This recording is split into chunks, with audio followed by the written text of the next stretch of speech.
नमस्कार दोस्तों, अगर आप भी इंट्राडे ट्रेडिंग के लिए स्टॉक्स ढूंढ रहे हैं तो आज मैं आपके लिए एक ऐसा परमानेंट सॉल्यूशन लेकर आया हूं जिसके बाद आपको कभी भी इंट्राडे के लिए स्टॉक्स ढूंढने की जरूरत नहीं पड़ेगी।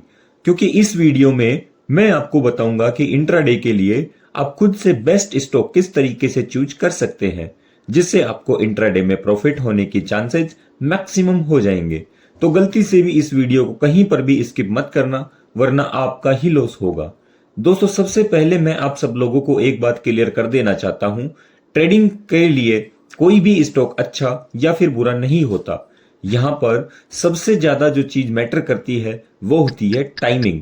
आपने किस टाइम पर उस शेयर को खरीदा और कब बेचा। क्योंकि आप कोई ऐसा शेयर भी चूज कर लेते हैं जिसके फंडामेंटल भी काफी अच्छे हैं, डेट फ्री भी है, अच्छे रिटर्न्स भी देता है। मान लीजिए कि शेयर मार्केट का सबसे बेस्ट शेयर है, लेकिन फिर भी दिन में एक टाइम ऐसा जरूर आएगा जब शेयर की प्राइस जरूर नीचे जाएगी। फिर भले ही वह उठ जाए लेकिन वह फिर गिरेगा, फिर उठेगा। इसी तरीके से शेयर मार्केट काम करता है और इसी तरीके से शेयर मार्केट में किसी भी शेयर का प्राइस बढ़ता है।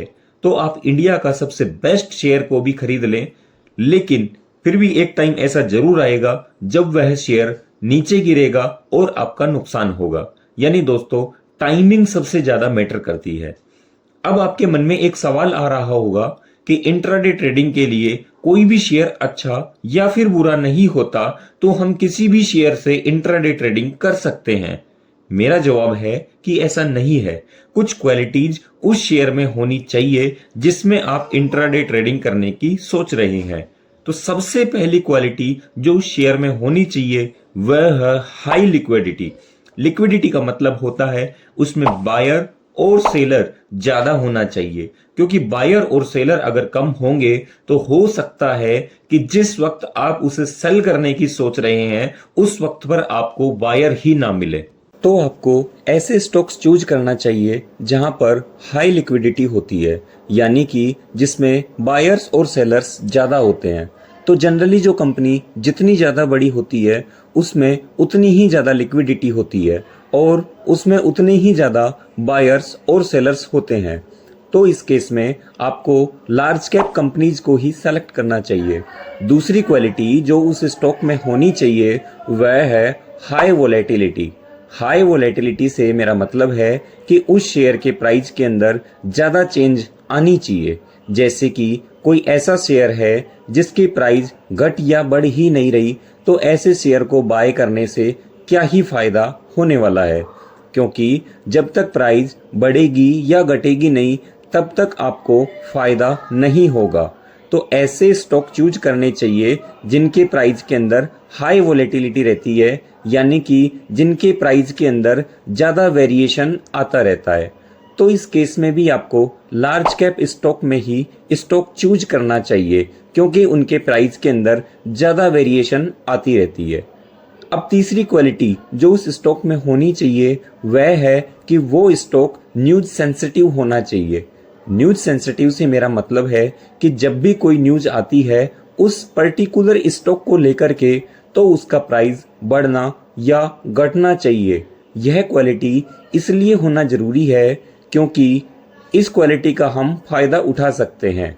जैसे कि अगर किसी स्टॉक को लेकर के कोई खराब खबर आती है और हमें पहले से ही पता चल जाता है और उस न्यूज का हम फायदा उठा सकते हैं, यानी उस शेयर को हम पहले ही सेल कर सकते हैं और बाद में जब उसका प्राइस गिर जाए तो हम उसे बाय कर सकते हैं। सेम इसी तरह से अगर किसी स्टॉक को लेकर के कोई अच्छी खबर आती है और हमें पहले से ही उस न्यूज का पता चल जाता है तो हम उस स्टॉक को पहले से ही बाय कर सकते हैं और बाद में उसे सेल कर सकते हैं। तो इस तरीके से भी हम एक अच्छा और बेहतरीन मुनाफा कमा सकते हैं। अब आपके मन में एक सवाल आ रहा होगा कि न्यूज सेंसिटिव स्टॉक्स कौन से होते हैं। तो दोस्तों, न्यूज सेंसिटिव स्टॉक्स वही होते हैं जो पॉपुलर होते हैं, जिनके बारे में न्यूज आती रहती है। तो जो पॉपुलर कंपनीज हैं वो लार्ज कैप कंपनीज होती है। तो लार्ज कैप कंपनी यहाँ पर भी फिट बैठती है।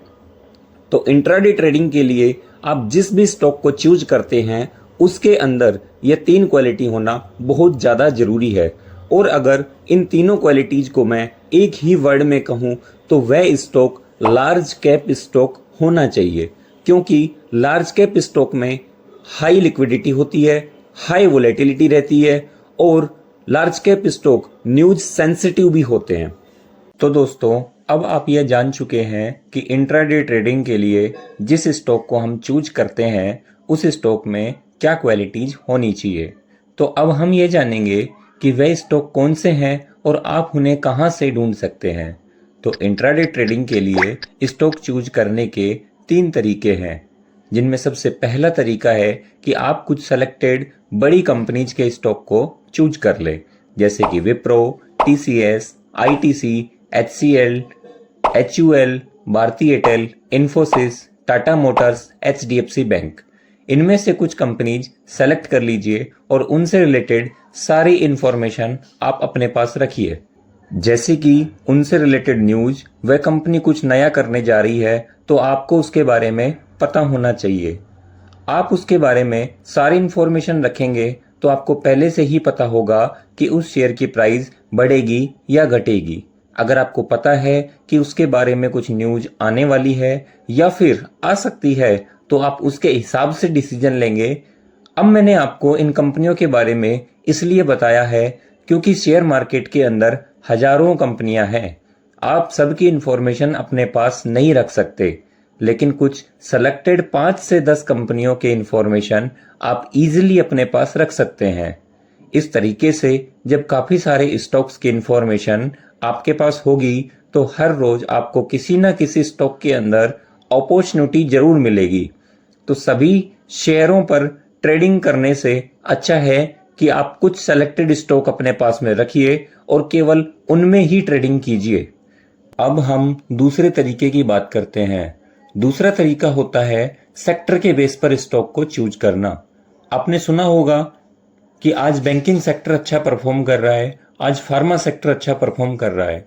यदि आपको पता हो कि कौन सा सेक्टर आज अच्छा परफॉर्म कर रहा है तो उस सेक्टर के किसी स्पेसिफिक स्टॉक को टारगेट करके आप उसमें ट्रेड कर सकते हैं। तो दोस्तों, अब मैं जो तीसरा तरीका आपको बताने जा रहा हूं वह बहुत ही सिंपल और आसान तरीका होने वाला है, क्योंकि जो तीसरा तरीका है उसके अंदर हमें सिर्फ और सिर्फ आइडेंटिफाई करना है डे का टॉप गेनर और टॉप लूजर। हमें सिंपली इसके लिए कुछ नहीं करना, केवल गूगल पर जाना है और गूगल पर जाकर के हमें सर्च करना है top gainers and losers today. तो हमारे सामने एनएससी की वेबसाइट आ जाएगी। एनएससी की वेबसाइट पे हमें क्लिक करना है तो हमें सामने ही टॉप गेनर्स और टॉप लूजर्स की लिस्ट नजर आएगी। इस लिस्ट में से हम अपनी पसंद का कोई भी स्टॉक चूज कर सकते हैं और उसके अंदर हम ट्रेडिंग कर सकते हैं। अब क्योंकि हमारा स्टॉक फाइनल हो चुका है, आज हमें कौन से स्टॉक के अंदर ट्रेड करना है ये हम डिसाइड कर चुके हैं, तो हम कुछ स्पेसिफिक पैरामीटर जैसे कि कैंडलस्टिक पैटर्न, इंडिकेटर्स का यूज करके उस स्टॉक के अंदर ट्रेडिंग कर सकते हैं और एक अच्छा मुनाफा कमा सकते हैं। अगर आपको कैंडलस्टिक पैटर्न और इंडिकेटर्स के बारे में जानकारी नहीं है तो आप मेरे चैनल को सब्सक्राइब कर सकते हैं। यहाँ पर मैं रेगुलर अपडेट देता हूँ कि किस तरीके से हम ट्रेंड को आइडेंटिफाई कर सकते हैं, किसी स्टॉक के मूवमेंट को आइडेंटिफाई कर सकते हैं। वह सारी जानकारी आपको मेरे चैनल पर मिल जाएगी। आज की वीडियो में केवल इतना ही। धन्यवाद।